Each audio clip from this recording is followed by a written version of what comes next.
ఇండియాలోనే అతి తక్కువ ధరలకి రత్నాలనందించే ఏకైక సంస్థ 6JVR.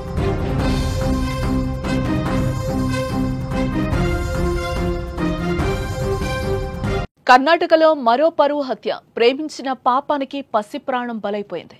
వేరే కులం వాడిని ప్రేమించిందని కూతుర్ని గొంతు నులిమి చంపాడు తండ్రి. పురుగుల మందు పోసి ఆత్మహత్యగా చిత్రీకరించే ప్రయత్నం చేశారు. ఫోరెన్సిక్ నివేదికతో అసలు నిజం వెలుగులోకి వచ్చింది. కూతురు మృతదేహానికి అంత్యక్రియలు కూడా చేశారు. దారుణానికి పాల్పడిన తండ్రిని అరెస్టు చేసినట్లు కూడా తెలుస్తోంది. ఇటీవల కాలంలో కులం, మతం, పరువు అనే గోడలు ప్రేమను చంపేస్తున్నాయి. పరువు కోసం మనుషులు ఎంతకన్నా తెగిస్తున్నారు. పరువు కోసం కన్నవారిని, కట్టుకున్న వారిని, కన్న బిడ్డలను కూడా చంపడానికి వెనకాటం లేదు.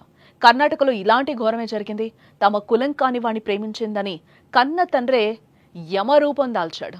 తన కూతుర్ని దారుణంగా హత్య చేయించాడు. ప్రేమించిన పాపానికి పసి ప్రాణం బలైపోయింది. కర్ణాటకలోని కలబుర్గి జిల్లా మెలకుంద గ్రామంలో జరిగిన ఈ దారుణమైన ఘటన తాజాగా వెలుగులోకి వచ్చింది.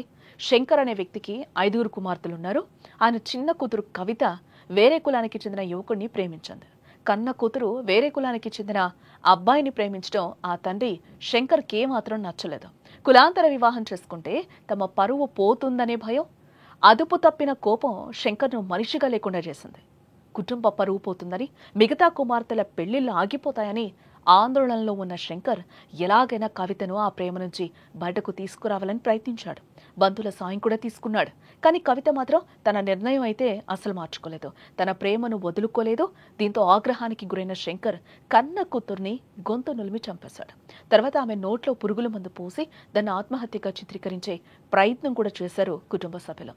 గ్రామస్తులు కూడా ఇది ఆత్మహత్య అని నమ్మారు. మృతదేహానికి అంత్యక్రియలు కూడా జరిపారు. కానీ ఈ ఘటనపై అనుమానం వచ్చిన పోలీసులు ఫోరెన్సిక్ బృందంతో కలిసి దర్యాప్తును మొదలుపెట్టారు. ఫోరెన్సిక్ నివేదిక ఇది ఆత్మహత్య కాదని హత్య అని తేల్చింది. దీంతో పోలీసులు శంకర్ను అదుపులోకి తీసుకుని విచారించగా అసలు విషయం మొత్తం బయటపడింది. తాను తన కూతుర్ని హత్య చేసినట్లు కూడా ఆ తండ్రి శంకర్ అంగీకరించాడు. ప్రస్తుతం పోలీసులు శంకర్ను అరెస్టు చేయడం జరిగింది. హత్య, సాక్షులను తారుమారు చేసిన కేసులు అతడిపై కేసులు కూడా నమోదు చేశారు పోలీసులు. ఈ ఘటనలో శంకర్తో పాటు మరో 2 బంధువులకు కూడా ప్రమేయం ఉన్నట్లుగా పోలీసులు అయితే ప్రస్తుతం అనుమానిస్తున్నట్లుగా తెలుస్తోంది. ఇంకా దర్యాప్తు అయితే కొనసాగుతోందని, వారు కూడా దోషులుగా తేలితే వారిని కూడా అరెస్టు చేస్తామని కూడా కలబుర్గి కమిషనర్ అంటున్నారు. ఏదేమైనా ఒక తండ్రి పరువు కోసమో, ఆస్తి కోసమో సొంత కూతురి ప్రాణాలను బలి తీసుకోవడం అత్యంత దారుణమైన విషయం.